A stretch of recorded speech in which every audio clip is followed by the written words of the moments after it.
Podcaster and comedian Joe Rogan is continuing to irk legacy media. CNN's Breonna Keller tweeted, Joe Rogan gets schooled on his podcast and still won't concede he is wrong about the myocarditis risk of being unvaxxed. This is what she's referring to. Let's take a look.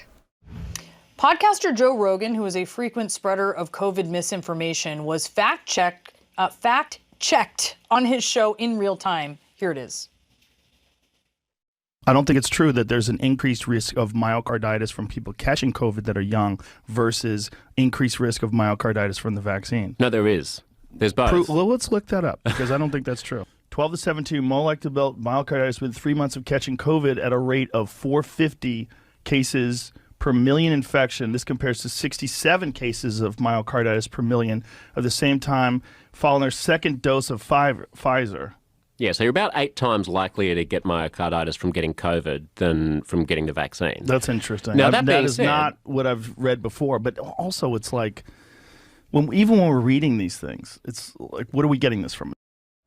Rogan reacted to the episode himself, writing, if anyone was going to make me look dumb on the podcast, I'm glad it's Josh Zepps because I love him and he's awesome. However, this is why I was confused.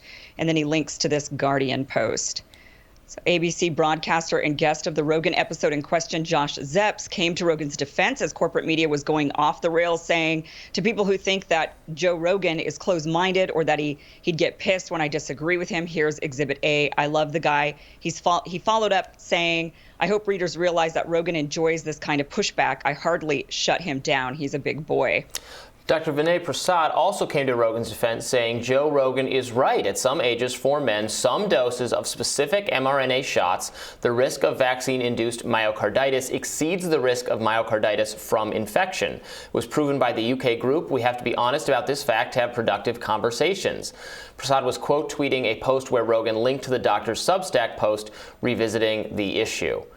And also, in addition to this, I saw someone tweet, Mike Solana, who's a writer, has a Substack, who's a good person on tech stuff. He was pointing out that, now you can't just weigh one against the other either because everyone is getting Omicron. So people who get whatever and I think it's a low risk for both cases, but, slightly elevated risk of myocarditis, it's hard to judge one against the other because you can get vaccinated and then also get COVID and have the risk of whatever the risk of myocarditis is in both cases if you get vaccinated, because getting vaccinated is not going to stop you from getting COVID. So I think it's even further scrambled by that. The people who get vaccinated are going to have myocarditis risk from vaccines and from COVID because they're probably eventually going to get it. Right? Possibly. Yeah. But I do want to point one thing out before we kind of continue on with this. The study that Josh Zepps is talking about, there was some flaws pointed out even by Johns Hopkins that said, one of the issues with the study is that it really only, as far as cases are concerned, people who contracted COVID, the young men who contracted it, they only looked at those who actually contacted a healthcare provider, or who were hospitalized. So we're talking about young men who got sick and needed to seek medical care. And so they were saying the vast majority of young people who catch COVID are asymptomatic or so mild they never seek a doctor's care. So it was skewed looking at just those who got more severely ill. And so that was one of the issues that people took with that particular study. Right. Yeah, and the question of whether or not they're going to compound each other, Omicron on top of the vaccine, is an interesting one too, because like you said, you can choose whether or not to get the vaccine. With Omicron, it looks it's going to be very difficult for people to escape getting it. And the myocarditis, as I understand it, comes as kind of an expression of the immune response, right? And so you do want some swelling, to show that the immune system is working and it's building the antibodies and it's building its defenses so it can then stave off the future virus. If you get too much, that's when you get the myocarditis. So you could see that the two might interact with each other in a way that, like he said, still needs to be unpacked. And this is the type of thing I think we'd like to hear from people that understand what they're talking about. But it's almost off limits, because if you're talking about any harm or any side effects of the vaccine, public health officials start to freak out and think, oh no, now we're going to discourage people from taking it. But what if it's the reverse? Like, what if Right. raw honesty about everything is the thing that actually gets people to then trust what they're hearing and then become more likely to do it. Right. It's pretty apparent that we just, like, we don't know for sure. We have some best guesses and Right. some best judgment about what the relative risks, myocarditis and other things are, but we don't know. We don't know for sure. So to have, I mean, as we're thinking about policy, to have, vaccine requirement for people under the age of 18 who, have a Right. low, very low severe outcome from COVID, but might have, they might have myocarditis issues both ways. They might have compounding it.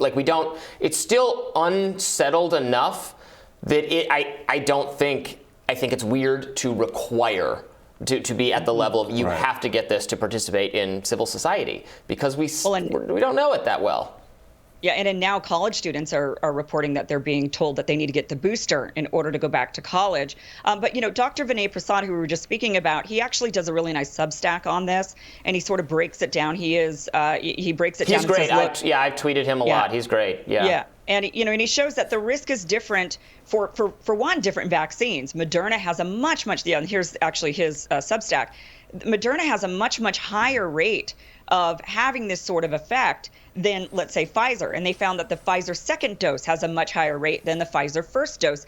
And they also still do not know, like you were mentioning, Robby, what happens when you get one dose plus then you get the virus? What happens when you get two doses and then you get the virus? What happens when you get the booster and you get the virus? We don't really know these things, and he breaks all of that down. And so he says, look, having a more nuanced approach to this rather than a one-size-fits-all sort of approach for every male under 30. In Scandinavia, in France, Germany, I believe they have banned actually Moderna for men under the age of 30. For this reason. And yet we haven't taken that step in this country. We're ignoring that, in order to combat vaccine hesitancy. But what's worse, if you're one of these young men and you end up getting myocarditis, you're 25 years old, you get Moderna, or 24 years old and you get myocarditis, do you think it's worth it that the government was shielding the information because they were trying to, you're right. I think that this is sowing more mistrust. And one thing that Vinay Prasad brings up that's very important is he says we could be developing an entire generation of anti-vax. God help us, he says, because you're telling a bunch of young men they have to get this vaccine. And when a bunch of them have a friend or they themselves ended up with this bad reaction, they're going to say, man, I don't know if I trust anything in the future. And that's going to be a problem moving forward. And getting the information out there is important also from a health perspective, in the sense that myocarditis is extremely treatable if you can diagnose it. But it can be hard to diagnose. People might not understand what's going on. But if people just intuitively, or not intuitively, but if people are told, hey, this is a potential side effect, and so if you start feeling these symptoms, within this amount of time from a booster or from a vaccine, then you may tell your doctor that, and then you can treat it. And having these conversations also allows for a more nuanced approach in the way that Sanjay Gupta and Joe Rogan in their conversation. Gupta said to Rogan, look, you're making a decent point for super young boys with myocarditis. So if you're a parent and you're more comfortable with just one jab, but not then doing the next one 3 weeks or 4 weeks later, take that approach, because then you at least have a significant level of protection. If Rogan had said that, it would be considered misinformation. But it was nice to hear that from Gupta. Yeah, and this was, Brianna Keeler, the CNN person who was rolling her eyes at that exchange that we just played on Rogan. What was eye rolling about that? They were having a conversation. Right, what more do you want? the other guy corrected Rogan, and Rogan was very good natured about it, and can't was win for losing. Yeah.